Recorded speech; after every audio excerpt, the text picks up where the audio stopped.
Welcome guys to today's guide. This is a guide I haven't really posted in a long time, so I understand if people are wondering why it took me so long to post a video of Kel'thuzad, and I understand that due to coronavirus and stuff going on right now. We have a lot to think about, obviously. Can't really do much about that. Today I am going to give you a full guide on my favorite mage, aka known as Kel'thuzad. So I hope we're all gonna have a fun time, and I hope you guys find this guide very helpful for you if you're gonna play Kel'thuzad. So in the beginning here, I'm going to fuck up a little bit. Few things to keep in mind when it comes to Kel'thuzad is if he falls, is the positioning from here, from this angle for where I'm standing. Keep always, like for Kel'thuzad, it's always my abilities here. The faster you land these combos, you will notice it later on in the game. But yeah, keep in mind of my abilities here, because it's gonna show you. It's gonna be the biggest hint for yourselves to know how to play Kel'thuzad properly and get the amount of damage value from here. So the first thing you want to do is kind of get your stacks up, which, like I said, my positioning from here, where Diablo was here and then Tyke is up here, I chained, obviously you saw it, chained me that thing from here and Tyke is here into each other. The thing you want to do is get your stacks up quick as possible. Every Kel'thuzad player plays differently, but in my case I play extremely aggressive with Kel'thuzad. So let's start with our first level talent, level 1, Barber Chain. Extremely good for burst damage for Kel'thuzad. You have a lot of burst and sustain damage, but mostly burst obviously.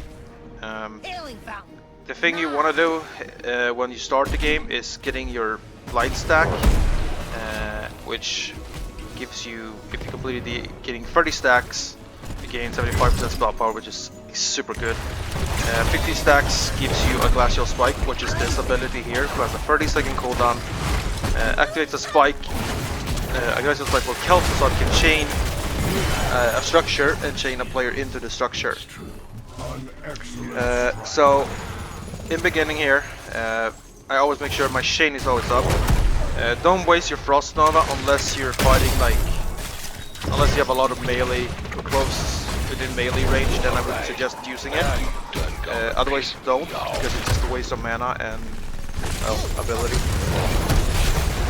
As you can see here, entering the same position again, but this time what I always do, let's pull back there.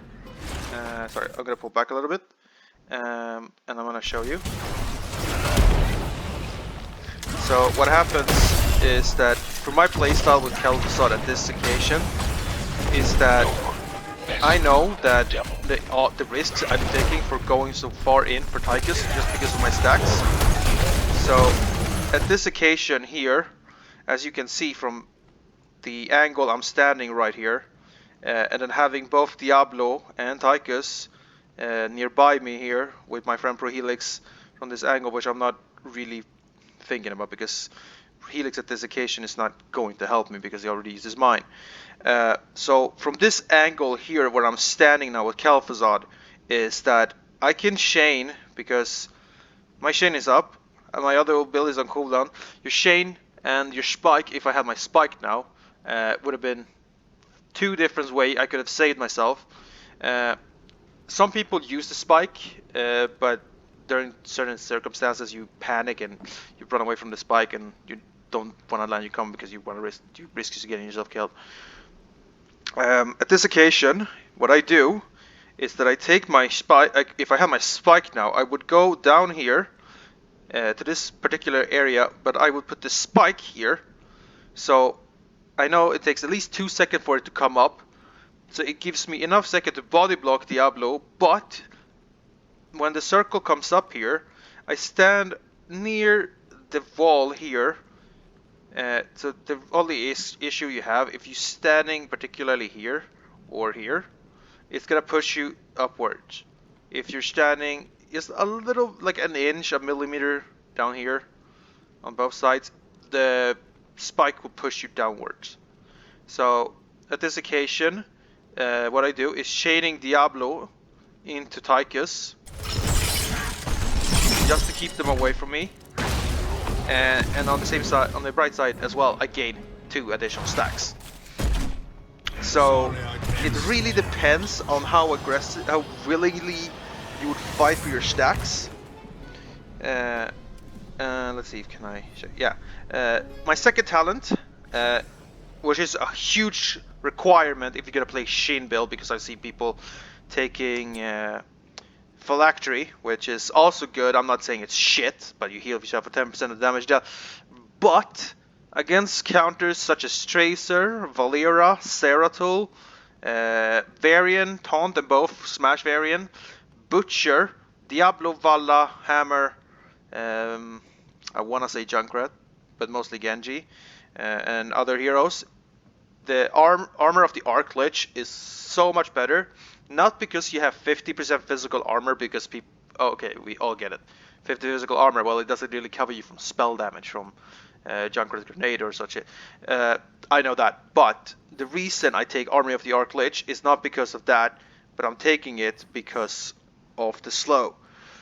As you can see here, activate, gain 50 physical armor for 4 seconds. Upon activating, nearby enemies take 53 damage and are slowed by 35% for 4 seconds. Very good ult to deal with Valeros, because it takes you out of the stealth. It grabs them out of stealth. Or if you want to secure a chain combo. Or in my case, which is, I'm thinking will be there in a bit, when we get to 16, what I'm going to explain why I use the Armor of the Arc Lich, because it's hooked up with my level 16 talent. So anyways, we're going down for the bot camp here, or bot lane by Hammer. Late for the revolution from leaving her fights. So what I do is using Armor of the Arc Lich to save my friend Ghost from dying. You can also use Armor of the Arc Lich to save your allies, very valuable. So like I said, Kel'thuzad makes more value than Kel'Thas, I would have to say. Considering Kel'Thas' only way to rescue someone is Vortex stun. But nonetheless, except that, he's pretty squishy and has no self-sustain or survival like Kel'Thuzad has. And if you're playing Kel'Thuzad, you have the Spike to save your allies, you have the Frost Nova, you have the Army of the Arc Lich to save you out of those really knightly situations. So yeah, anyways, moving on. We're soon up on level 7. I'm up on 11 stacks on my Armor of the Arc Lich, and that's gonna get me killed again. So, pretty much like I said before, my playstyle with Kel'Thuzad is extremely aggressive, because I'm struggling so much as possible to get my stacks up. Because having that 75% spell power, plus reducing the enemy's armor by 10% for 4 seconds, and increasing the armor or the chain of Kel'Thuzad damage by 125% after gaining 30 blight, which is something that is so good with burst damage. So getting in here again, root, slow, chain. Make sure that make sure that my kills are getting secured by the slow. And here's another issue they do, it's just chasing me, even if I'm low. So I mean, in those occasions, depending how you play it, you can play aggressively by abusing that escape attempt.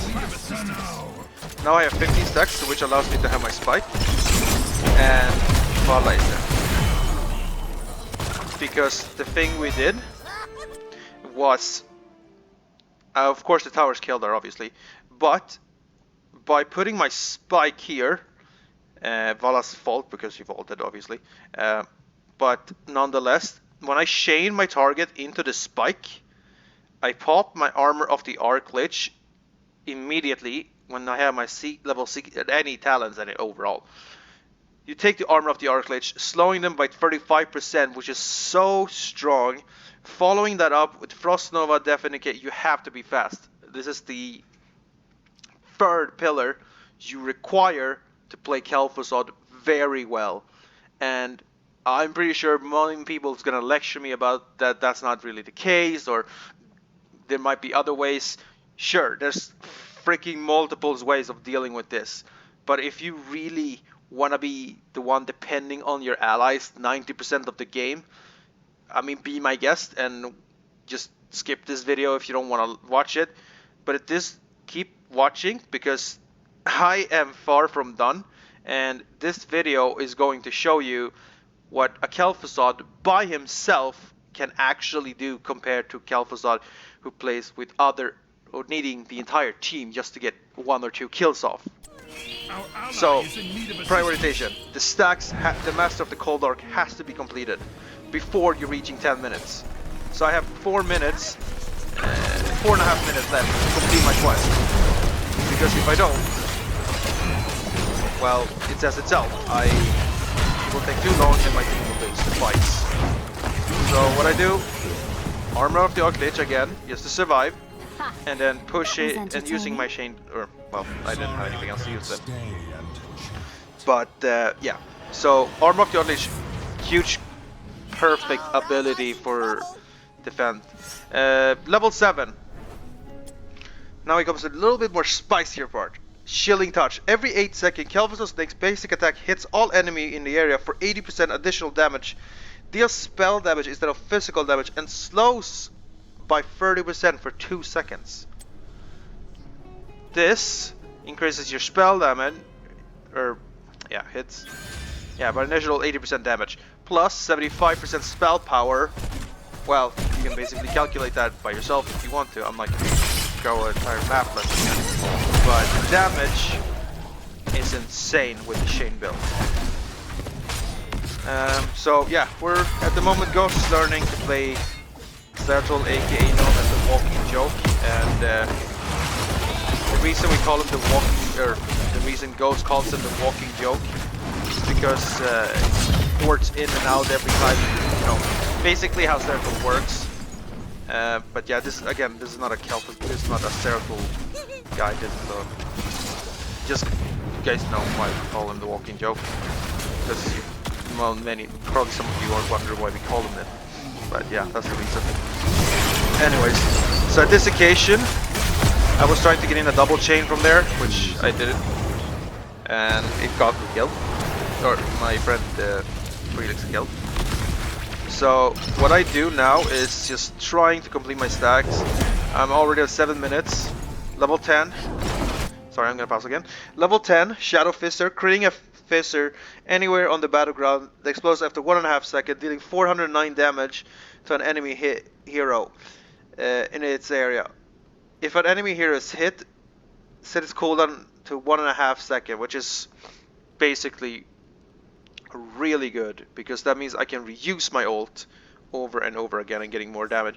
And I have 24 stacks now, and now this is the moment I was talking about. Now I have my ult and all my abilities, and at this point now I'm going to show you why Kel'Thuzad gets so extremely overpowered. So far, let's see, I've died 3 times. And like I said, my aggressive way of getting my stacks is I'm forcing myself to get those stacks before reaching 10 minutes or before, at this occasion, the objective. So we have Leeming with Ore build, we have Taunt variant, no? Yeah, no, we have Taunt. Taunt variant, basic attack Zeratul, Grenade, Junkrat. Gonna go for Stomp Diablo, basic attack, yeah, you can again. I fucked up my combo there, but like I said, you need to be fast, and I always land my combos, and I always time it. A good tip for you guys who are trying out Kel'Thuzad is don't take too much time when you chain someone. Rather than you try chaining them into something, or when you put up your spike and chain the spike, then now my quest is done. And as you can see, if you saw the bar, how they blinked red, that's the damage getting increased by every combo you nail. Now when I have 30 stacks of Blight, Master of the Cold Dark, completing my Blight quest, now, let's see if we can get in one of those moments here. Might be. There's the chain. That hold, stuck, dead. Boosting up my damage a little bit more. Tychus is still left standing. Let's go, 3 kill. That was just me, Diablo, and Arthas left. And down goes Diablo. And Arthas is about to drop as well. And you see a 5-man takedown. And sure, Varian helped me in the ending. But if we go... If you're noticing that entire strike there, I abuse, not because of how I played there, because at that occasion, sure, fine. My allies was low, they were running away. But at those occasions, Kel'thuzad can get so much value from any situation where you place yourself that you're about to get fucked. But in my case, I always abuse those moments because, honestly, even if I get overwhelmed or cornered, I still get 4 free kills off, even if I die, which is 1 for 4 or 1 for 3, and that happens literally nearly every game I do with Kel'thuzad. But a good combination if you guys want to try a combo hero. If you saw my last video, which I again excuse myself for the audio, it's probably crap. But if you really want a good combination, I would recommend Tychus, no sorry, not Tychus, Imperious, Junkrat and Kel'thuzad, which is a extremely strong combination. And this is the mistake he does. So, like again, I didn't even run away because even if I have less than 579 health or whatever, as long as I know that I can land my combo within at least a half second, I can still kill my entire fucking enemy team. Or sorry, not the entire team, but at least kill 1 or 2 people within those 2 seconds. So like I said, timing is precious at this occasion. You have to take care of it. Because I can tell between a good and a bad Kel'thuzad. So even if you manage to win by having like... Okay, well, let's just look at my stacks here. 8 kills, 5 assists, 3 deaths, 31k hero damage. Already out damage Leeming by 7k. Still doing pretty well, obviously. Bit scabby in the beginning. So for my level 13 talent, Chain of Ice. After Chain of Kel'thuzad's stuns expire, the enemy is also slow for 60% for 1 second, which is a very good talent that gives you so much value for securing your combos. You can also use the cooldown mana refund of the Chain, but that is basically you need to be a lot more faster and you have to be well coordinated to use it. And now, ladies and gentlemen, we get to my final and favorite talent that I love to use in this game. It is Power of Ice Crown. Stunning, rooting or slowing a hero grants 6% spell power for 10 seconds, stacking up to 5 times, giving me a total of 30% spell power. Having an Anna around with 30% spell power plus 50 spell power from Anna, it's 80% more damage and basically giving your basic attack shielding touch every 8 seconds, 160% damage plus your Armor of the Archlich, who deals 84 damage plus 80%, or in this case 30% because we're not counting in the Anna Nano boost.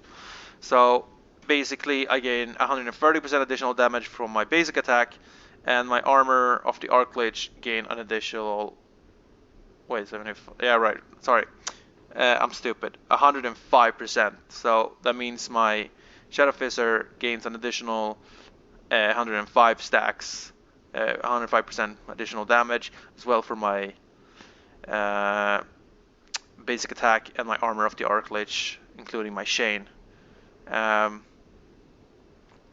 So yeah. Let's move on. That will be of great so, benefit. at this occasion, the Armor of the Archlich, like I said before, very valuable talent because you get so much value from the slow that gives you a stack. And as you can see, let's pause here, and we can see here, spell power increased 3 stacks. Already wasted my armor of the Archlich and my next shielding touch, and Tychus is dead within 2 seconds. Ghost obviously fucking opened his bullshit and came in there just to steal my kill, but without Ghost I would have killed Tychus anyways. Well done. For level 20, I can say that there's a lot of choices. You can take the old upgrade, or you can take Damned of the Return, or you can take my personal favorite, Shifting Malice. So, what is good? Depending on what your plan, if the team is relying so much on positioning, then I would say use the... Okay. Well, that's just basically stupid. But yeah, if you're going against a team with a lot of positioning, that requires positioning, the old upgrade of Shadow Fissure is the best one to pick. Are you going for like kills and takedowns? I would so suggest you using the Shifting Malice. But keep in mind, you can also use it as an escape. I have seen my friend Ghost play Kel'thuzad, and sorry Ghost, I'm saying this lightly, but you were extremely terrible playing poor little Ark there, Lich Lord, and I felt like my heart broke when I saw you playing so bad. But yeah, as you can see here, Arthas is gonna try getting me killed now. So the stupidest part they do here is that they are wasting their time and energy chasing me because I have no health. Well, like I said, if you know that you can kill someone, do so, but otherwise don't. And again, killed Hammer, and I had 200 health, and still got my kill off. Well, thanks to Iron, obviously. Yeah, so at this occasion it's already GG. They are playing pretty shittily. Main prioritizations, again. If you're playing, I use between 2 builds now. It's either Plagueland or Barber Chain. Barber Chain is good in so many maps, but keep in mind that the Plaguelands is actually more valuable in maps such as Tomb of the Spider Queen, Garden Terror, Old Sky Industry. You have so many maps where Kel'Thuzad Plagueland is better. Anything with a wave makes Kel'Thuzad better. Another thing to keep in mind of when it comes to Barber Chain is that if you're not... if you get killed obviously too many times, and there you go. My my Shifting Malice killing Hammer. Which lead us to nearly the end of the video, but I'm gonna put it out. Shifting Malice, cooldown 240 seconds, activating to dash forward, dealing 245 damage to enemies in the path. Takedown resets the cooldown of Shifting Malice. Very strong ult, and I would say this is the best fucking talent Blizzard have ever implemented in any hero. And having that 245 additional damage boosted with the 75% spell power that you have with Kel'Thuzad, including your combo landings, plus the power of Ice Crown, gives you enough damage that you can literally deal practically almost 1,000 damage, or possibly even more, with Kel'Thuzad with this talent. I have been so used to this talent now with this level 20, so that I don't really use anything else except this. So this is my entire build with Kel'Thuzad with ongoing chain build. I have started to use the cooldown mana refound on the shield level, or chain level 13, but I rarely use it. At occasion where I feel like I can land my chain, because you can end up having a rough game where the enemy team just basically avoids you, or you're having bad aiming today, or whatever happens. But yeah, this is my build. Like I said, keep in mind, cooldown the passive quest, Master of the Cold Dark, needs to be completed before you reaching 10 minutes. The quicker you complete this quest, the better for you. Level 1, Barbed Chain, always reducing enemies' armor by 10%, lasting for 4 seconds, and increasing the damage by 125%, which is extremely good. Following that up with Armor of the Arc Lich, which is a really good talent to use for securing securing kills, or to secure a combo for your Kel'thuzad plays, for your abilities. Level 7, Shilling Touch. I have to say, this is actually one of the most average talents Kel'thuzad has. I could have taken... I don't know if I can go. Yeah, I can. Good. Let's just close this. I could always take Ice Cold, reducing the cooldown of Glacial Spike by 8 seconds and increase its damage by 400%. It's also recommended if you want to use it. I wouldn't use it though, because sure, you get 400% damage, but with the chain slow and combos like that, you don't really have any additional stack of slow that like powers up your power of Ice Crown, so no. Accelerated Decay could also be very fucking useful in these scenarios, because, I mean, 25% additional damage periodically per second up to 4 times, so 100% additional damage from Accelerated Decay can be very good. Don't take Frost Blast if you're going chain build. Even if you have the combos and like, Frost Blast can be good. It's also root. It can also increase it. Sure, it does. I'm not saying it doesn't. But the fact that it hits, the meteor deals 188 damage to its target and 450 damage to enemies in the area. All enemy hits by Frost Blast are rooted for 2 seconds. Here's the reason to why I don't use it. It's because it hits the main target for 188 damage and deals 450 damage to anything nearby it. So it's like Kel'Thuzad's Pyroblast, except it's the opposite of damage, where the Pyroblast doesn't hit you for 1500 damage to a single target and deals 800 and whatever it is damage to players around the target. So again, if you're going chain build, please don't use Frost Blast unless you actually have a good coordinated team and can follow up on your Frost Blast. Then it's a different story, obviously. Level 13, again, you can take Icy Grasp, increase the Frost Nova slow by 20%. No, so pretty good. Each time a Kel'Thuzad damage enemy slows by Frost Nova, reduces the cooldown by Frost Nova by 1.5 seconds, which is pretty decent, not too bad. Can need some few adjustments here and there. And here's the talent I'm using, Chain Link as well. Pulling a hero with Chain of Kel'Thuzad reduces its cooldown by 5 seconds and refounds its mana. So if you chain this from a player into a, like say you Glacial Spike, then it's just 5 seconds.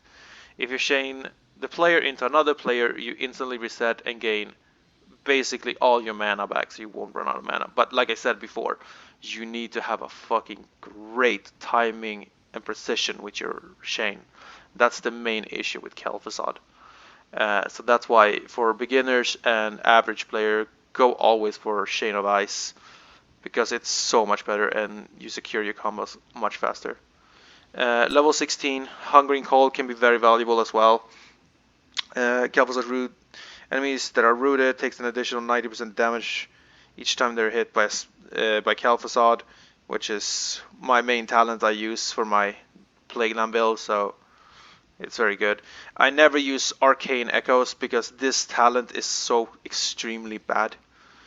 Whenever Kel'Thuzad hits an enemy hero with Death and Decay, explosion, its cooldown is reduced by 1.5 seconds. And this is talking from like when it actually hits you, not from like the fact that the pool is there. So this I would never recommend anyone use for a Plagueland build because it's really terrible. So always I would recommend either Hungering Cold or Power of Ice Crown for either your Plagueland build, your Q build, or for your E build. For Frost Nova it's the same thing. You take Blighted Frost, Armor of the Arc Lich, Shilling Touch, Shadow Fister, Chain Link / Chain of, or no, sorry, either Chain of Ice or Icy Grasp. Level 16, either Hungering Cold or Power of Ice Crown again. Level 20, I would have to say, I can't really say Shifting Malice. Shifting Malice doesn't have that, won't have that value with it. So what I would suggest is either the ult upgrade or damage return, because shifting malice won't get the value out from the damage, because Frost Nova doesn't have damage reduction. So either damage return or Might of the Scourge. So if we're going for my Q build, it's different. We start with Plagueland at level 1, increasing the rotation and pull radius by 30%, which is good. Level 4 are Phylactery, but if I'm fighting any Tracer, Genji, like I said before, like in the beginning, Tracer, Genji, Valera, Ceratul, Nova, Armor of the Archlich always the best one, because you get yourself a little bit more control. Level 7, Accelerated Decay, obviously, main priority. I'm not even gonna argue with that one. We can all agree that this is the best talent for taking for Plagueland Q build. Level 10, Frost Blast can be very good. 2-second root with it combined with the Shane, very good. Otherwise, I would say Shadow Fist is the strongest. As always, everyone picks it. So yeah, Shadow Fist is the main priority in my case, because I love it. For level 13, neither of these two, if for Plagueland build. If you're going full Q build, Chain of Ice is the one to pick. For level 16, here's my favorite part. I actually take Hungering Cold over Power of Ice Crown. Why? Because, well, like I said, it increases the pull and duration by 1 second and radius by 30%. So by having Hungering Cold, they take a 90 damage per second from Kel'Thuzad's damage. And at level 20, damage return, which is the best one because you have 2 pulls in this case. You can push down force faster, you can clear waves faster, and if you're having terrors against you, don't panic, focusing on standing behind the gate, or if you can, nuke down the terrors with your Def and Decay pulls, which is constant spamming. But yeah, I wouldn't really recommend using the ult upgrade or Def Shield unless you have the damage with your teammates to finish the players off within 3 seconds before they die. Within 3 seconds, so that creates another Frost Blast explosion. The ult upgrade I would consider being good as well. Like I said, from position heroes that has a lot of positioning, like Hammer. Otherwise, Shifting Malice, not recommended. Definitely not recommended if you can. Even if it's like I said before, Chain of the Barber Chain build is the best one to use with Shifting Malice because it's the only way you get value out of it. So if you're going for Q build, damned return. If you're going for the W build, I would say either Might of the Scourge or Damned Return. For the Q build, I would say either Damned Return or Shifting Malice or the ult, because those 3 makes it more valuable and suits better for your burst damage to come through. But yeah, you have seen my intro, my 5 takedown videos, even my montage where I took down 5 people. But yeah, now you finally know it. I've exposed it and everyone can see it here. This is my Shane build. This is how I kill so many people. This is gonna be one of my master videos because even though I died 3 times, I still managed to get 14 kills and do 51k hero damage, out damage Leeming with 30k. As you can see here, the damage is so tremendously different from all the others due to the fact of this, my level 16 talent, my level 7, 4 and 1. These 4 talents, including the Chain of Ice obviously, plus Shifting Malice, oh okay fine, my entire build basically gives you the damage boost that you need. But like I was talking about my bars, keep an eye on those because they will glow if you hit another hero. The more you land your combos, the faster you land them, and this is like time based. It's so subtle that you can't even fucking see it. Blizzard, I don't know. You can ask Blizzard about that, but I have noticed it, and so many other Kel'Thuzad players that mains Kel'Thuzad have seen it. Whenever your abilities start glowing red, the final when it's you only have one ability that glows so strongly red, and this is like within a millisecond of every single combo you have landed, and that includes for even your activating abilities. Your final ability, so you're adding basically an additional percentual damage for everything, and your final ability is gonna hit like a fucking truck. Obviously it's never gonna be that your spike is gonna glow, or it's never gonna be that your Armor of the Archlich is gonna glow, that you're dealing like 1,000 damage, but And people are probably gonna question me wrong that no, but that's not true. The glowing is because you hit more hero. That's true. That's true. I'm not gonna argue with that. But like I said from the beginning, everyone has their own opinion, and this is not really my opinion at this occasion. It's, or well, it is, but mostly because I'm explaining that this is Kel'thuzad. We're talking about people that says Kel'thuzad is just a mage that is like, he's pretty strong, a lot of burst. Sure, he has a lot of burst. He's strong. He's pretty flexible about being very supportive for his teammates and can aid his allies a lot fast and easy. But as you can tell from my combos, that the faster you land them, the more damage you will do with Kel'thuzad. Over now. So Leave my domain. as you see, MVP. died 3 times, but still got MVP. Not gonna say that, oh, I'm better. No. The reason I say this is because when it comes to Kel'thuzad, you can see it just straight through here, 51,577 hero damage, 49k siege damage, and I weren't even sieging. But yeah, like I said, it's a lot of damage from Kel'thuzad, and people are right to say that Kel'Thuzad is not strong, he's not super effective, he's decent.